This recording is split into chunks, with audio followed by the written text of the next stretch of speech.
when Britain has a monarchy, why is it that Britain has less tourist income than the city of New York, than France, which hasn't got a monarchy, and has more visitors in the Palace of Versailles than Buckingham Palace does, where there is a monarchy?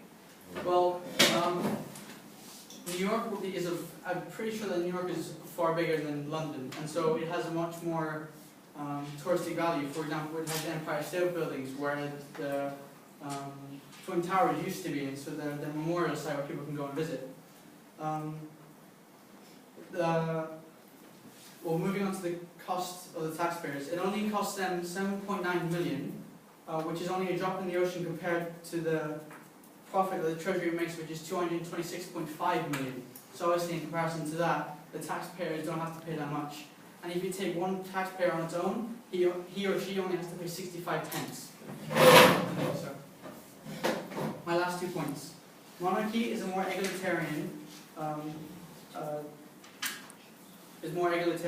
Than other countries without a monarchy. This means that the country believes in the principle that all people are equal with equal rights and opportunities. This means that within said countries, it is more, they favor more that everyone is equal, so there is less, no thank you sir, there is less discrimination towards races and certain beliefs. Also, the monarchy is very charitable, and without them, there wouldn't be as much money given to certain charities as there already is. Thank you.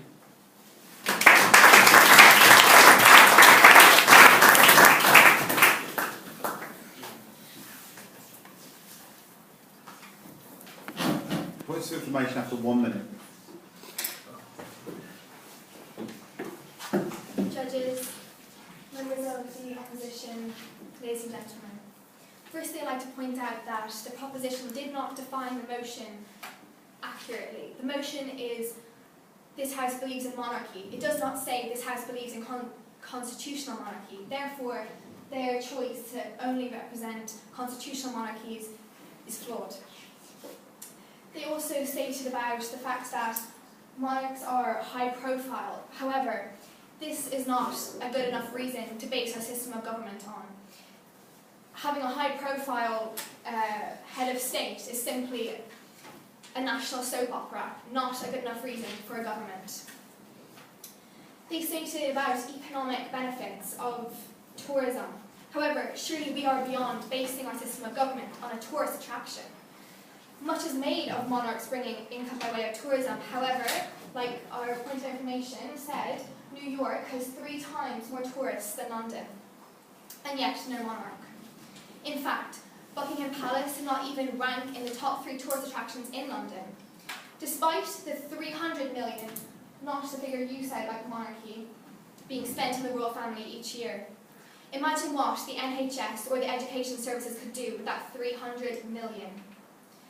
Therefore, it's a fallacy to believe that tourism as justification for this cost of the royal family justifies it. However, perhaps, ladies and gentlemen, if the royal family was to be abolished and the palace to be open to the public, like that of Versailles, then maybe it would live up to its 1 billion in valuation. Yes, sir. You keep going on about how tourism is a big factor in countries that don't have monarchies.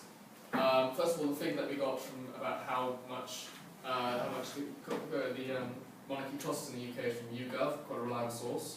And second of all, the fact that they bring in an average revenue of 226.5 million per year to the UK is certainly a benefit, not a cost, would you say? 200 million. The cost of the royal family is 300 million. The figure you have is the public one. That does not account for many costs that are just hidden from the public but were recently published. The Dutch Queen recently had her last role in government taken from her. Now with no role, this leaves the Dutch monarch as simply, like I said, a national soap opera, which costs the taxpayers tens of millions every single year. High-profile status. Now, ladies and gentlemen, the richest monarch in the world is the King of Thailand. His net worth is 30 billion. That is the figure estimated by the UN to to be able to cure world hunger. What information? However, no, thank you, sir. However, Thailand is not even a wealthy country. 19 million people live below the poverty line. That means they live on $1 or less a day. So, while their monarch hoards enough money to cure world hunger, his people are starving. What information? No, thank you, sir. Hereditary ruling is simply an ineffective and inefficient way of ruling. Why put a country's fate in the hands of one individual? They were not chosen to do so. They do not represent their people as they were not chosen by their people. Yes, sir. In terms of absolute power, in terms of a large number of monarchies that exist today do exist in some form of constitutional monarchy, which is why our House actually supports constitutional monarchy, as it is the evolved and now modern form of monarchy. Second of all, in terms of charity, in terms of giving to people who live on $1 a day, many of these people would be actually a lot worse off if it weren't for charitable organisations such as one set up by Princess Diana and her children to help. Thank you. Okay, so the next speaker will talk about absolute monarchies. A president rules for 4 years, and a monarch rules for a lifetime. 1 minute remaining. Therefore, they would be a much better cause to, as the first speaker said, display the public in a democratic way. Constitutional monarchies have recently been extremely corrupted. The King of Spain was discovered to have been hunting an endangered species of elephant. Prince Harry was discovered to have nude pictures in Las Vegas with prostitutes. Ladies and gentlemen, Article 1 of the UN Declaration of Human Rights declares that human beings are born free and equal. Therefore, ladies and gentlemen, I put it to you that a monarch born into power and a privileged aristocratic class contradicts directly our modern values and what we hold dear as our fundamental human rights. We set aside our rights for the sake of pomp and ceremony, glorifying individuals by virtue and their bloodline, rather than their achievements and their contribution to mankind.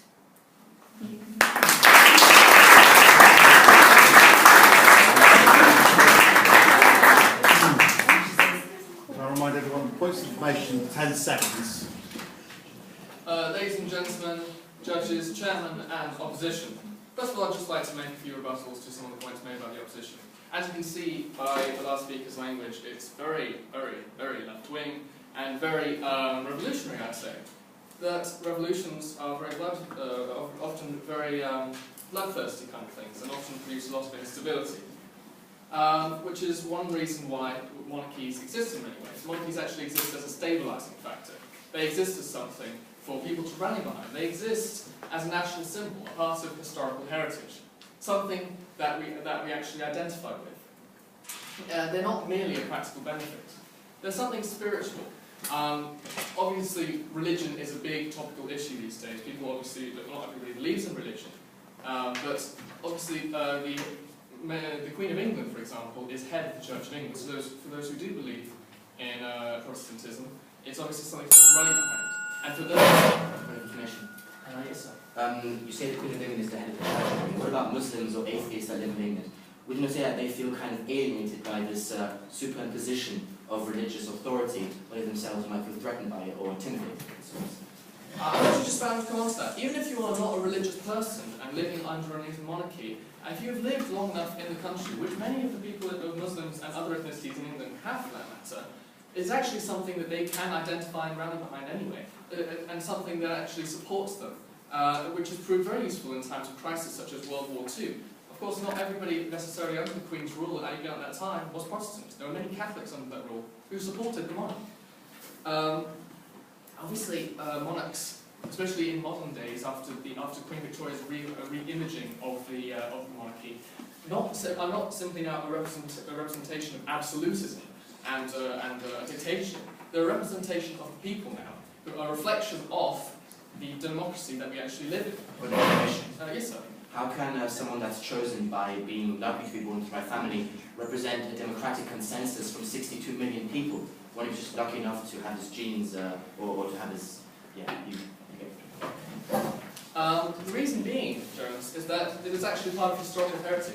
Even though the modern monarchy is actually a descendant and a byproduct of absolutism and dictatorship, its modern form as a constitutional monarchy is strongly enough democratic. It's actually a representation of its people through historical heritage. In terms of international relations, monarchy actually is yet another branch for countries to have a relationship, something beyond economics and politics. They are a non-political link, which is much more favourable over certain politicians, as people obviously have mixed opinions about the Conservative Party or the Labour Party.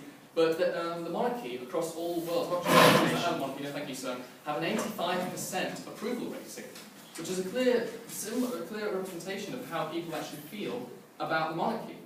As I've already said, charitable organisations are a big thing. Even though the opposition has stated that there are many people out there in the world who live in a much lower income bracket than that of the Queen, many of those people would be actually much worse off if it weren't for people like Princess Diana and her children, raising awareness for No Child Born to Die campaign, and also Prince Charles in particular, who raised awareness about global warming and global issues as such. And on the issue as to, there's a bit of a statistic issue here over how much money the government spends on the monarchy. The statistic they have relies on hidden costs.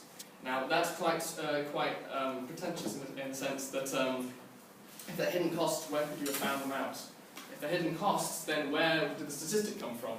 The current statistic by YouGov and many other organisations is that the UK Treasury spends £7.9 million every year on the maintaining of the monarchy. That is an absolute drop in the ocean compared to the 266.5 million pounds that they bring in profit every year. It's a huge profit and it's a huge added value for the nation. Obviously, one thing that's very significant is the Commonwealth. The Commonwealth in terms of international relations, because it's a representation, even though it is a byproduct of imperialism, of a very old monarchical value, the Commonwealth is a representation of non-political cultural relations between countries. What I'm asking the audience is not to look at this merely as a box-ticking operation, as you know, like how, why the monarchy is good and why it's not in very logical terms. I'm actually asking them to look at this from spiritual terms, and actually why monarchy is important to a country's heritage. Thank you.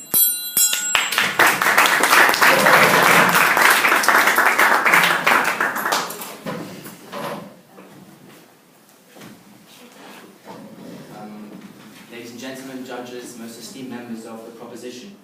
Firstly, I would like to point out that the proposition has cherry-picked the definition of the motion. They have solely focused on constitutional monarchies, when quite clearly the motion is this House supports monarchies. Now that term is quite broad. It includes absolute monarchies and constitutional monarchies. By definition, that is a fact. By only cherry-picking what you debate about, you are missing the broader picture. And that broader picture is 79 public executions in Saudi Arabia. That figure is $30 billion of wealth amounted in Thailand. And we didn't compare the British Queen to these poor, we compared the Thailandish King to these poor, the Thai King. We compared him to the poor and not the Queen. You misunderstood our point. What we are talking about is global monarchy. In total, monarchies throughout the world create devastation, they create destruction, they create death, and they stand for an institution that has passed its time of glory. They stand for the past. They stand for repression, for a lack of political choice, ladies and gentlemen. You call us left-wing. I'm not left-wing. I'm not sure about the rest of my team, but generalizing our political affiliation based on a debate that we were assigned to is not... Yes, sir? Would you say that the motion that you're going for is moderate or right-wing, for that matter, then? Actually, the country of Denmark is ruled... Actually, sorry. The country of Denmark is ruled by a left-wing party, and they abolished the political rule of the monarchy years ago. There are hundreds of countries throughout the world that have left-wing tendencies that still have a monarchy, such as Norway, as an example. So actually, the left-wing consensus and support for the monarchy don't go hand in hand. When Labour was in power, the monarchy still existed in their left-wing. So your generalization is quite frankly flawed. Regardless of whether the proposition's arguments are well researched and are well structured, which they are, they have some fundamental flaws. The Commonwealth stands for slave trade, it stands for opium trade, it stands for years of imperialism. Why celebrate something, no thank you sir, why celebrate something that stands for such horrendous things, for things that have tainted the history of the world, that have tainted the history of humanity, that we try to forget about, that we try to redeem ourselves upon in improving the world? No thank you sir. Only 40% of the people in the UK are Christian.